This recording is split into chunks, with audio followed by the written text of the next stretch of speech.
Dieu appelle son peuple, la nation gabonaise tout entière, sans distinction aucune, car l'heure est grave.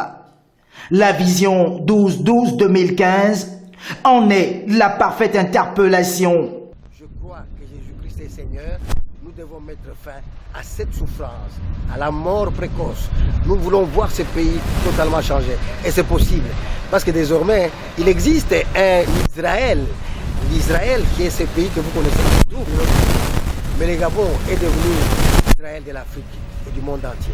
L'Israël de Dieu. C'est ça, ce qu'il faut amener comme information au peu de quiconque veut. Je dis que le chef de l'État doit quitter son fauteuil pour descendre, venir demander pardon à Dieu.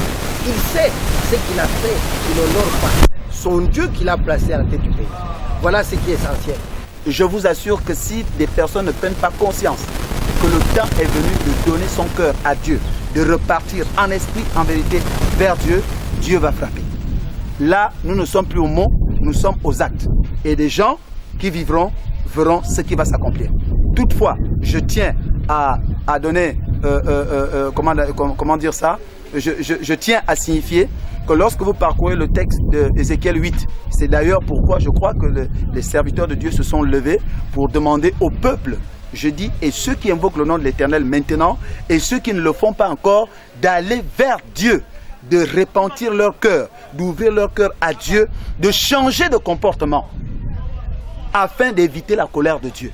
Parce que lorsque vous lisez Ézéchiel 8, vous allez vous rendre compte que c'est à cause des abominations, des choses qui se passaient dans la nation en ce moment que Dieu avait averti, avait montré à son serviteur Ézéchiel et il a montré combien de fois il devait sévir. Et ça, je vous assure que seuls seront épargnés ceux-là qui auront la marque d'appartenance à l'Éternel. Et cette marque commence du cœur. En fait, je dis, cette marque commence à partir du cœur. Un cœur repentant, un cœur qui sait que hier, je tuais les gens, aujourd'hui, je dois arrêter de tuer pour désormais regarder l'être humain comme étant cette créature merveilleuse, au même titre que ma propre vie. Parce que Dieu parle par la bouche de ses serviteurs, celui-ci demande à chacun d'ouvrir son cœur et à laisser pénétrer sa parole de repentance qui offrira une parfaite communion avec lui.